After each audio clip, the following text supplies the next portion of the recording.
Honestly, if they down by if somebody's winning by like 30, I'm changing the channel. There's no point in watching. Nah, sometimes they do surprise you though, because a lot of these teams don't come back from a 30-point and then they wind up winning by like 10. That's true too. Fucking niggas FanDuel's up like. Nah, fucking niggas slips up like.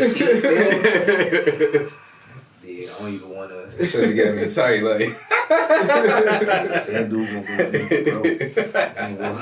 Yo, I'm glad. It's tempting. It's too tempting.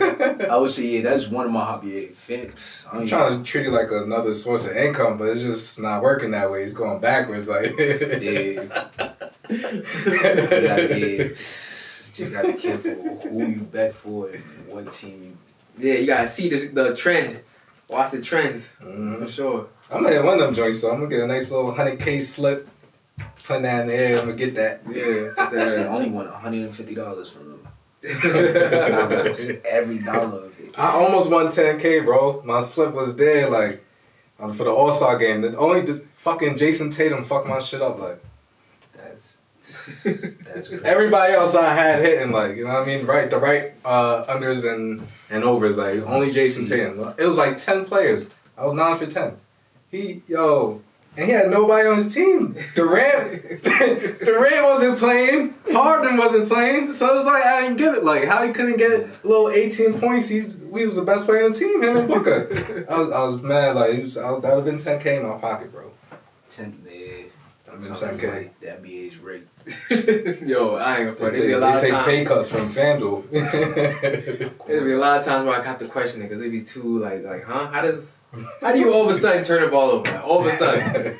Because they know as soon as they go in, I'm like, I know everybody's gonna bet on me. Let me, you know. Yeah, whew. No. Another one. I see you did an interview. I don't know if it was you. I think God couldn't judge me. I'm not. Oh yeah. Man. Listen, I told you I'm on every. You feel me? I told you today is a day about y'all. Did your homework. Yeah, I made sure I come Okay. in for me. I talk a little 1-2 about. Okay. Yeah, so I told y'all, man, come with me. If y'all want to talk about yourself with me, or I can act. That's why I came in. Word. Between that's for the song Between Us, and then I just titled it like Only God Can Judge, whatever, because what the song was sort of about. But that was the first song that I ever released. And I had my bro on the TV, the chef. You know what I mean? Shout out to him. Facts. Again, it was one of those days because like, again, like I go home and just like I feel like I'm going through this today. Let me put this shit down the pen. Like, I remember I was in the laundromat listening to that beat, and I'm just like, yeah, I'm gonna say some shit on it. Like, and I went home and put this shit down, and it's like I sent it to my bro, and I didn't think he was gonna like, cause he been rapping for a little minute, or whatever. Yeah, he's like way before us. Yeah, way before he even so, thought about writing anything down. He was already doing his thing for a while. So yeah, he's kind of like our Yoda, in a sense.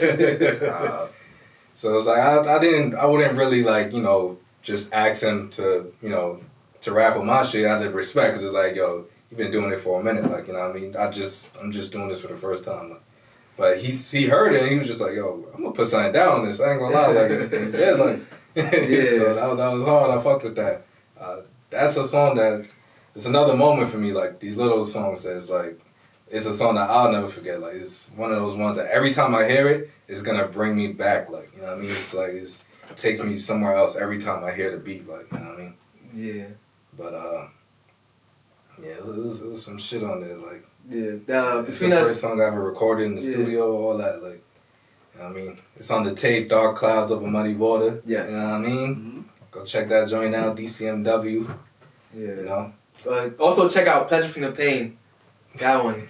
There was supposed to be one. Actually there was supposed to be one big project, but they ended up splitting it up into 2 projects. So, now it's just two separate vibes, like, So it just 2 totally different vibes, but all great music at the end of the day. So definitely go check those out.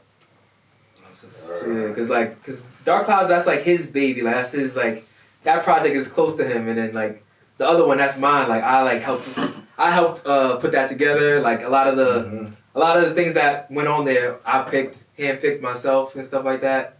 So it's like, you know, kind of hold it. Yeah. It's kind of like mine, like, you know. I'm a dreamer, like, you know what I mean. I'm a dreamer. I've been dreaming for a while now. You know what I mean. And I want to, you know, make those dreams happen. And it's like every day that it don't happen for me is like a fuck, like, you know what I mean. Like I gotta go harder. Like when am I gonna get there? Like, you know what I mean. It's not that so much that I'm impatient, but it's just like, you know, I know I'm capable of it, and I just like I want to be that person already. Maybe I am impatient, you know what I mean? And I kind of reflect that. I try to reflect that in a lot of the music that I'm making. Like, yo, I really am this person, and it's just like, it's so hard for me to bring that person out for everybody to see. Like, he's just like trapped in this little cage, and I try to tap into that when I'm writing my music. Like, so it's like this great artist that's gonna take the world by storm and inspire millions and millions of people. You know what I mean? Like, just like, he's in there and he wants to get out so bad, and that's what I try to put into my music when I sit down and write, and that's kind of where Between Us was starting at. You know what I mean? It's like, tell me what it's gonna take to be great. You know what I mean? What it's gonna take for me to be me, because that's who I am. Like, it's just hard to, you know, to realize it. So that's my struggle. Like, you know what I mean? But eventually I'm gonna get through it. You know what I mean? And then interviews like this, podcasts like this is gonna be dope. And I look back like, I'm telling you, this is like, I told you, this is how it starts. You know what I mean? It starts like this, and then when you look back, like, damn, I was just here. I was just doing the interview. I was just on podcast. And then when you turn, like, oh, shit. It's all about the journey, though. Like, it's like, if it happened overnight, as much as I would probably want it to, it wouldn't probably mean as much. Like, it's like, I do feel like God takes his time to shape you and build you, you know what I mean, for those things. Like, No, that's a fact. I tell everybody, you gonna make it. It's just, it's on your mindset. or It takes a lot of commitment. A lot of commitment. If you're not committed on how that mindset, it's like, you basically wasting your time. yeah. I believe Cole when Cole was saying like all the beautiful things happen on the journey, like all the amazing moments. That's just like, yo, like, you know what I mean, like, wow, like you would have never thought, like those things happen on the way there. You know what I mean? Sometimes you get there and you can't even enjoy the fruits of your labors no more. Like, but you know, I guess that's its own thing, that whatever. Like, but I do think that, you know, every moment that it takes to build up, you know what I mean, it makes it more the better. Like, the longer that it takes to get there. No, that's a fact. It's gonna get there. It's just gonna take its time, and then when it gets there, it's gonna be like, damn, It'd be worth it a lot more. This is what I really work for. Yeah, because I already feel like I'm just like already good. Like, I'm already better than a lot of these things. But I already know that I'm so brand new to the point where I can't keep that mindset. I gotta just keep on, like, you know, improving. So it's cool to have the confidence, but I don't want to get ahead of myself. Yeah, because nothing is guaranteed. Like, you definitely gotta go and earn it. You know what I mean? But, so I'm chilling, but I do know I'm better than a lot of people already. For me, it's like, yo, you look, and like, man, I could really out-rap. You probably could. You never, yo, I tell people it's like this.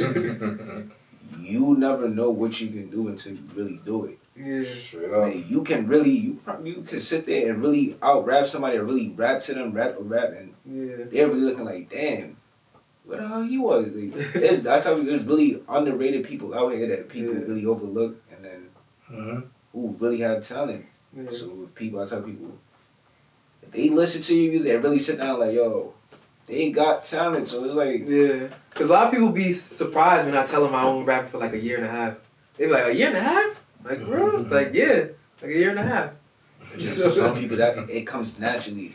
Yeah, that's definitely what it was. Came super natural. I put myself in the underdog shoes. I was like, damn, everybody think I suck. Why should I get to prove them wrong eventually? Like, watch, like, I'm gonna get the last laugh. All right, go ahead. Because I remember when I wrote my first rap and I showed him, he was like blown away. He's like, you wrote this? Like, yo, this is your first time you wrote this? Like, him and TV, they both was like, yo, this nigga, he's nice. Like, and then I'll send him some shit. He'd be like, yo, Corey, you could do that again. So that should give me my drive, like, yo, you know what I mean? Like, I gotta prove it. Nah, I really keep doing your thing. Like, you have any like, I would say you see how some artists they gotta listen to music, or some will play like game, or they'll do something like you have a routine or a ritual or something like before you make music or before you perform like. Before I perform, I take a nice drink, a nice big one, nice big one. That's it. That's all that's my routine. You know what I'm saying? Two shots for the road, and then one more for good luck. Like just and then all the nerves are calm. It's like, all right, now we can go do this. Yeah, my routine is my writing shit, but yeah, I said, go on. Because I don't have a routine for writing per se though. Like I really just like I honestly don't write all the time. Like honestly, I'll just write whenever I like feel like it, and then whatever just comes out, and I like it like that because like I feel like if I like burn myself out, I'm gonna just start making nothing but whack shit. So it's like if I just like keep it calm and just write whenever the mood comes about, that's when like the best stuff come out of me. I feel so I don't really like try to burn myself out. Like I just give myself a break. You know, take some time off. Just relax. Take your mind off of music sometimes. Like just clear your head. I be chilling. I like to set my hookah up like and just play that beat like, and then sometimes I get started and sometimes I don't. But that's the thing that I don't like is that that's kind of part of my routine. Like, is that I sometimes gotta like the hookah like, for me to get my writing shit going. Like I don't really like that too much, but that's kind of like been my thing for the most part. Like sometimes I'll get high and do it, but then sometimes I feel like, damn, maybe I can't write when I'm high because I can't get nothing on this paper. Like, but for the most part, it'd be the hookah shit. Like, that'd be my routine. Like, it might be the hookahs, man. It's like, if you know the hookah for me is not bad. You just for me you gonna light it. You about to write some bars, so it's like, let me light the hookah. Let me sit here chill. Yeah. That's your routine. It's like, because before I was writing, my routine before that would be hookah and listen to music. So now instead of listening to music, I play a beat. Like that's what was gonna happen regardless every day anyways. As soon as I get home, light the hookah, listen to my favorite songs. But now instead of listening to my favorite songs, I'm just playing beats and seeing what I could write. Yeah. Our routine now is like we go to the studio and then after we come back from the studio, like we write a brand new song. That's what we've been doing lately. That's crazy. Cause look, yeah. So after every studio session, we come back and then it's like, all right, let's write something brand new. Because it might be something that you might have forgot to write in the studio, and then as soon as you driving back, like, oh nah, this is something right here. So that's I can say that's our routine for sure. Me and music. I can't sing. I try to sing and know that. Yeah, I was just gonna ask you, never thought about it. I feel like every black kid in New York, in America, has thought about one or the other, like music. When I was making music or playing some sports, like. When I was younger, I was playing basketball and football. I was in a church choir. I was like 12, 13. No, that's fine. Yeah, growing up in the Caribbean, like I in a household, they want you to be in that choir. I ain't gonna lie. Yeah, I suffered the same thing. Yeah, I was in the choir till like I was like 9, and I was like, all right, I'm gonna move. Like we ain't gonna do that, man. See, that's the thing. That was just it was me and my little brothers. So it's like there's 3 of us. So now we in the choir, we gotta sing. My voice when I was younger was deep. So now I'm 12, 13. My voice is shouting out over men 20, 30, 40 years old. So now it's like. Exactly. I can't even do the music. Like, I can't do the choir. I mean, singing is not for me. Like, don't get me wrong. I love music. Yeah. And I love hearing like underground rappers. Like, what's your favorite artist, by the way? It's too many. I ain't gonna lie to you. I'm the same way. I can't narrow it down to just one. It depends. Like mainstream. Yeah. Underground. I try to listen to like different up and coming artists. To listen to their music, cause I'm not gonna lie, that's what I said. Like when I listen to y'all music, that's what I said. 10 a.m. Yeah. You're not the only one. We get so much good feedback on that song. It's crazy. That's why I said like 10 a.m. Like certain artists, like that's when I listen to your music. Then there's a few artists, Wolf Tapia, Michi 2 Times, like their music. Those are up-and-coming artists that I listen to. I'm like, nah, their music is really different. So it's like, I can listen to y'all music and Yeah, or not. They really lived the life I live. We not too far in age, so it's like, nah, we not too far in age. We lived almost the same life, so it's like, nah, I could really... It's relatable. Yeah, I could relate to the music where you have other artists, it's not so relatable, and it's not original. That's a big problem. To it, so it's like... It'd be like, it's not original, and it's not relatable. It'll just be all bad. That's a really big problem. No more originality. So it's like, nah, I ain't gonna waste my time. Man. But I always say, like, alright, what's like your weaknesses? Like, you see, when you go to music, like, what's you say your weaknesses or your strength within the music? Like, how would you feel like you something like you're lacking in the music? I mean, I feel like I have a lot of space to grow in every area, to be honest, though.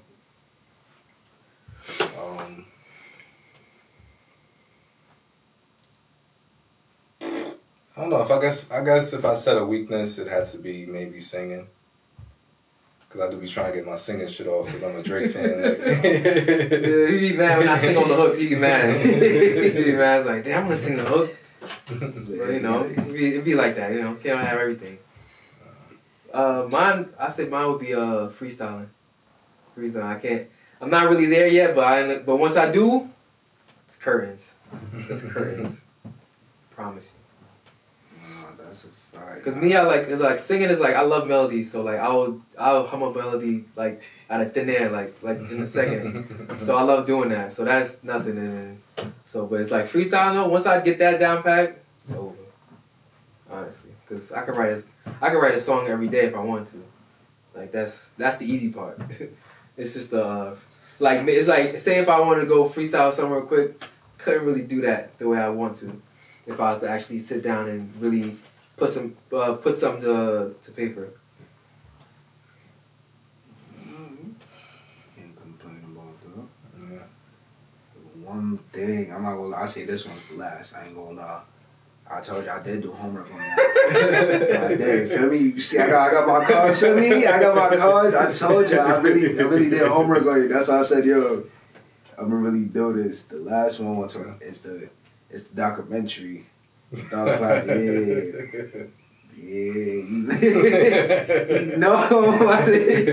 I told you I had to save this. You feel me? That's the nervous laugh. Nah, I already know, feel me? Cause when I was reading the market, I could relate to it, feel me? Cause when you was talking about it, I don't know if it's Kenzie. Yeah. I don't know, cause I seen the video cause I was watching it. I don't know wait, your uncle is Kenzie or it was the Nah, yeah, my best friend that passed away. Oh, yeah, because when I seen a video and then I didn't see your uncle. That's why because I didn't know. Because for me, I could relate. Because for me, I lost my little brother too. So it's like when I seen, I'm like, nah, I could really. For me, I'm like, nah, I could really. Because I seen a quote that you had said. That's why I wrote it down. Really, because that's how I had to say it. Says Kenzie told us anything. It was to get to the roots of our problems, and there was no better place to do it than in the studio. But even more so when writing begins. You know what I mean? That's why I made sure. I mean, that's not his exact word. No, I know he didn't say that. No. That's what he said. I mean, that's for me the words he said. My point about that's what he said. For me, so it's like I seen. I'm like, nah, I had to. Well, actually, he said like what he tried to teach us was to get to the root of our problems, and then I had said, what better place to do that than in the studio, but even better when the writing begins. Yeah, getting to the root of your problems. That was his thing, like, you know what I mean? Get to the source. No, that's true. Yeah. So that's why when I said, I'm like, nah, I see how you are with like family, with everybody. So I'm like, yeah. Nah, I know it's very. That's why I said that I had to feel me. I didn't feel it out. Yeah, I'm not mad at that. I just wanted to. I don't know if it's a really touchy. Nah, I mean, I put it out there. You know what I mean? I put it out there. Like I'll say, like, as far as how that documentary came apart is like, you know, we have the the EP, whatever, Dark Clouds Over Muddy Water. You know what I mean? And a lot of that comes from losing him. You know, and I wanted to promote the music, like, you know what I mean? And you know, I didn't want to go all out like that. I just wanted to do like a quick little 10-second little thing just to like give people a little taste, like. But my cameraman, Kid Gianni, shout out to him. You know what I mean? I like kind of took him to like different spots just to like get a quick little scene. And I was like, and I remember that day I had mentioned to him, I'm like, yo, we could maybe go to the graveyard, but we don't really need to, like. And he was like, nah, we should go. And I'm like, all right, fine, let's go. And then when I got there, you know, it's like I just planned on doing like a quick scene or whatever, just to, you know, just to get the scenery and that's it. Like, but he was like, yo, you should say something. And I'm like, all right, let me say something then. And then, you know, started talking to him and stuff like that. Gianni is the type that he wants to bring out all of those like emotions out of you. Like, so that's how the documentary got put together fully, because it's like every step of the way he would challenge me to reveal more, and I wouldn't like resist it. I'll just be all right, fine. You know what I mean? I'll do more than, like, you know what I mean? I'll put more of myself out there to share, like, you know. So that's how the documentary itself came together. But Kenzie himself, like, you know, that's, man, I give all my thanks to him, because he taught me everything, like, you know what I mean? Like, he taught me how to dress, how to put my clothes together, like, nigga taught me how to cook, like, you know what I mean? Like, he taught me, like, how to talk to girls, like, you know what I mean? Like, it was just anytime I had a question or something like that, I'd come to him and, like, he would, like, show me the way, like, and it's like, I came to the point, though, where I was like, you know what? I love that almost anything I could come to, he'll have an answer for me. But I'm like, you know what? I also do kind of want to be able to get those answers myself, like, you know what I mean? And he had told me, he's like, yo, you know what, Corey, just start with faith. You know what I mean? You start with faith and learn what you need to learn about faith, and you'll be fine. So I took that, and, you know, but, like, he's somebody that, like, throughout, no matter, like, every step of my way, and if I do get success and get to the, you know what I mean, like, every step of the way in my life, I always want to give that thanks back to him, because I know it would have never been possible without him. You know what I mean? So it's just like, I didn't mind putting that on display, because, like, I want people to know how much I had love for him. And I'm not alone, like, you know what I mean? It was a bunch of us that really had a lot of love for him, you know what I mean? And all of us want that to be known, I think. You know? Like, we well, let me not say known, but I don't think any of us want him to ever be forgotten, because he's somebody that's very, very dear to our hearts. Mm-hmm. Yeah. Summed it up pretty well. Yeah, that's just for me. That just, yeah, just to make sure, just to, you know, just to take, that's all for me. That's all I wanted to, yeah, make sure, just to, you know. Yeah, no, you good. Yeah, I just wanted to make, because, you know, everybody's different from you. For sure. Like, but if I'm gonna put something like that out there, then I'm gonna be ready for it. Yeah, because I know I could never do that. Yeah. Nah, I ain't gonna lie. I'm not even, because that's my brother. That was my brother, and I'm not even nowhere near ready to do something like that. I would have never have thought about doing that. So the fact that he did it was cool. Like, it was like, all right.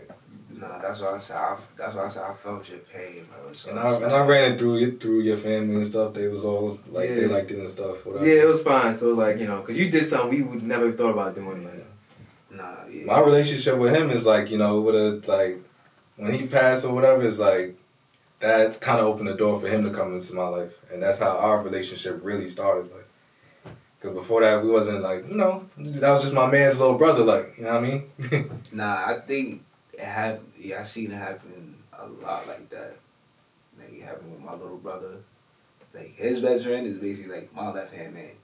So that's how I see how it works like this. So it's like, for me, big bro, that little bro. So now, for me, y'all two together make great music. Yeah. It's like, it's gonna, for me, it's great. It's gonna be great chemistry. yeah, for sure. Yeah.